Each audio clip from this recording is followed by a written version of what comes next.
గుంటూరు రైతు బజార్లో సబ్సిడీపై కందిపప్పు బియ్యం ప్రారంభించిన గుంటూరు పశ్చిమ నియోజకవర్గ ఎమ్మెల్యే గళ్ల మాధవి. ఈ సందర్భంగా ఆమె మాట్లాడుతూ చౌక ధరలకే పేదలకు నిత్యావసర వస్తువులు అందించడమే ధ్యేయంగా టీడీపీ పనిచేస్తుందని, కందిపప్పు బియ్యం సరఫరాల్లో ఇబ్బందులు లేకుండా నిత్యావసర సరుకులు అందుబాటులోకి తేవడం కోసం దుకాణం ప్రారంభించామని అన్నారు.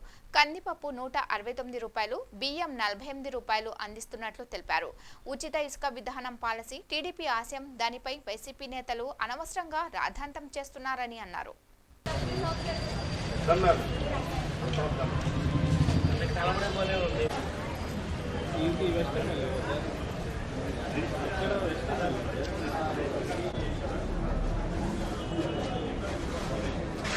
తర్వాత ఫోన్ చేస్తే నువ్వు పలకరించినా పలకట్లేదు సరిగా, నవ్వట్లేదు సరిగా. పూర్తి వాళ్ళే ఎగబడతారు, మనం తీసుకొని వస్తారు. లేడీస్ ఎగబడతారు, లేడీస్ కొనటానికి తీసుకుంటారు.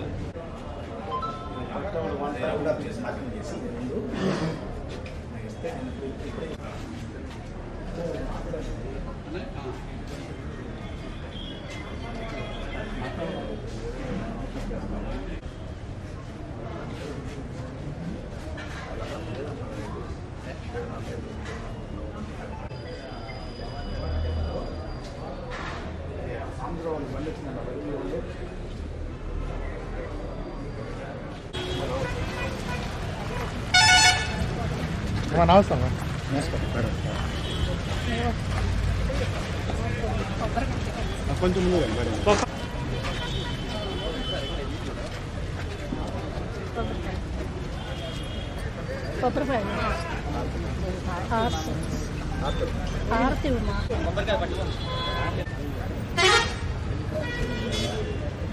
వర్ధిల్లాలి గల్లా మాధవి గారి నాయకత్వం, వర్ధిల్లాలి గల్లా మాధవి గారి నాయకత్వం.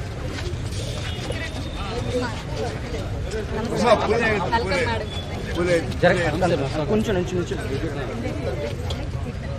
ఓకే.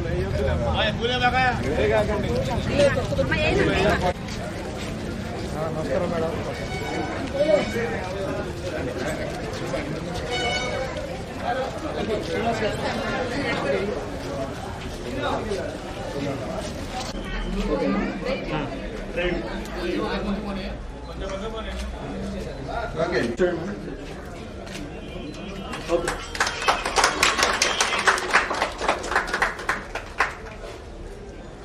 వర్ధిల్లాలి గల్లా మాధవి గారి నాయకత్వం, వర్ధిల్లాలి గల్లా మాధవి గారి నాయకత్వం.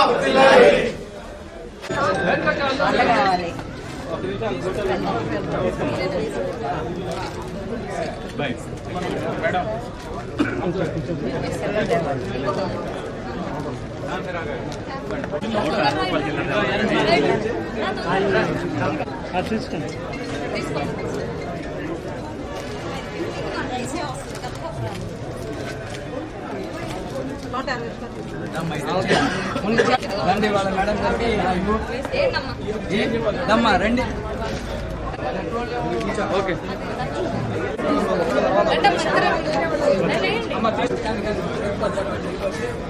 ఓకే. ఈరోజు చుట్టుకుంట రైతు బజార్లో చౌక ధరల కొట్టు ఓపెన్ చేయడం జరిగిందండి. చౌక ధరలకే బియ్యం, కందిపప్పు సామాన్య ప్రజలందరికీ అందుబాటులోకి తీసుకొస్తూ ఈరోజు సరఫరాదారులందరూ కూడా ప్రజలందరికీ అందుబాటులో అత్యంత తక్కువ ధరలకే, మార్కెట్ ప్రైస్ కంటే చాలా తక్కువ ధరలకే అందుబాటులో ఉండాలని, అది క్వాలిటీ అయిన ప్రోడక్ట్, ఫుడ్ ప్రోడక్ట్ అందుబాటులో ఉండాలి అని చెప్పి ఈ కందిపప్పుని, బియ్యాన్ని ఈరోజు రిలీజ్ చేయడం జరిగిందండి. ఈ అవకాశాన్ని ప్రతి ఒక్కరు కూడా అందిపుచ్చుకొని వారు చక్కగా ఈ సరుకుల్ని తీసుకెళ్లాల్సిందిగా నేను ప్రతి ఒక్కరిని కోరుకుంటున్నాను. రాష్ట్రంలో మనకి రాష్ట్రం వచ్చి రాగానే ప్రజా శ్రేయస్సు కోసమే ఆలోచిస్తూ ప్రజల యొక్క సంక్షేమం దిశగానే మన ఎన్డీఏ కూటమి ప్రభుత్వం పరుగులెడుతున్న క్రమంలో ఈరోజు ఇలా ఈ షాపులన్నీ రాష్ట్ర స్థాయిగా ఓపెన్ చేసుకోవడము, ప్రతి ఒక్క పేద ప్రజలందరికీ కూడా అందుబాటు ధరలకే సరుకుల్ని సరఫరా చేయడం చాలా హర్షణీయమైన విషయం, ఆనందదాయకం. అది నేను ఈరోజు చుట్టుగుంట ప్రాంతంలో రైతు బజార్లో ప్రారంభించడం నాకు కూడా చాలా ఆనందంగా అనిపిస్తుంది. మేడం, ఇసుక పాలసీ మీద వైసీపీ వాళ్ళు విమర్శలు చేస్తున్నారు. టన్ను 1350 తీసుకుంటారు. ఒక ట్రక్కు ఇసుకనే 8,000, కొన్ని ప్రాంతాల్లో 20,000కు పైగా తీసుకొని అది నగదు రూపంలో వాళ్ళు చెల్లిస్తేనే ఇసుక ఇస్తామన్న పరిస్థితుల్లో వైసీపీ నాయకులకు మాత్రమే ఆ కాంట్రాక్టర్లు అన్నీ కూడా అందించిన క్రమంలో ఈరోజు లేనిపోని ఈ నిందలు ఆరోపించడము ఇవన్నీ వాడికి ఎప్పుడు పరిపాటే. అందులో భాగంగానే ఇది కూడా ఉచిత ఇసుక పాలసీ అనేది మొదటి నుంచి కూడా చంద్రబాబు నాయుడు గారి పరిపాలనలో ఉండింది. అలాగే ఇప్పుడు కూడా దాన్ని ఉంచుతున్నారు. వచ్చి రాగానే దాని మీద సంతకం పెట్టి హామీ ఇచ్చిన ప్రకారంగానే ప్రతి ఒక్కరికి కూడా ఉచిత ఇసుక విధానాన్ని తీసుకొచ్చారు. ఎందరో భవన నిర్మాణ కార్మికులు కానివ్వండి, కాంట్రాక్టర్లు కానివ్వండి, ఈ బిల్డర్స్ని కానివ్వండి, వాళ్ళ మనసులో ఆనందము ఆశని ఈరోజు నింపారు. అయితే వైసీపీ నాయకుల ఈ అనవసరపు నిందారోపణల్ని పట్టించుకోవాల్సిన పని లేదు. ఎందుకంటే అది వారి ప్రవృత్తిగా మారిపోయింది. మంచి చేసే నాయకుల్ని కానివ్వండి, మంచి చేసే ప్రతినిధుల్ని కానివ్వండి తప్పుపట్టడం వారికి పరిపాటి.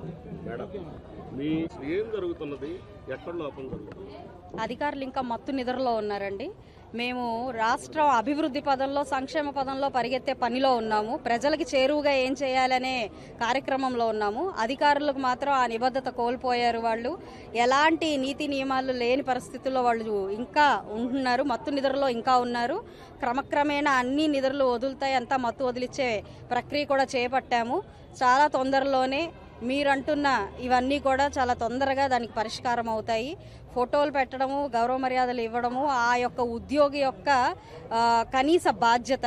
వాటిని కూడా విస్మరించి ఇంకా గత ప్రభుత్వ మాయలోనే ఉన్నారు అని అనుకోవడానికి ఇది ఒక నిదర్శనము. కాబట్టి చాలా తొందరలోనే ఆ మత్తు వాళ్ళకు వదులుతుంది అని చెప్పి నేను భావిస్తున్నాను. చర్యలంటే వారికి నిర్దేశాలు ఇవ్వడం జరుగుతుంది ఖచ్చితంగా. అంటే వారు స్వయంగా చేయాల్సింది ఈరోజు గడిచిన 5 సంవత్సరాలుగా పాపం వారికి ఎలాంటి దిశానిర్దేశం చేసే నాయకులు లేకుండా పోయారు. కాబట్టి రాష్ట్రంలో ఒక నాయకత్వం అనేది లోపభూయిష్టంగా ఉండడం వల్ల పాపం ఈ ఆఫీసర్లు కానివ్వండి, ఉద్యోగులు కానివ్వండి అదే మత్తు నిద్రలో ఉన్నారు. ఇప్పుడు క్రమక్రమంగా నాయకులందరూ వచ్చి కూడా వారి విధుల్ని గుర్తు చేసే పరిస్థితి నెలకొంది. కాబట్టి రాష్ట్రంలో ఆ గుర్తు చేసే ప్రక్రియ మొదలయ్యింది. దాని పరంగానే వారు కూడా వారి బాధ్యతల్ని వారు స్వీకరించి సక్రమంగా పనిచేస్తారు అని చెప్పి నేను ఆశిస్తున్నాను.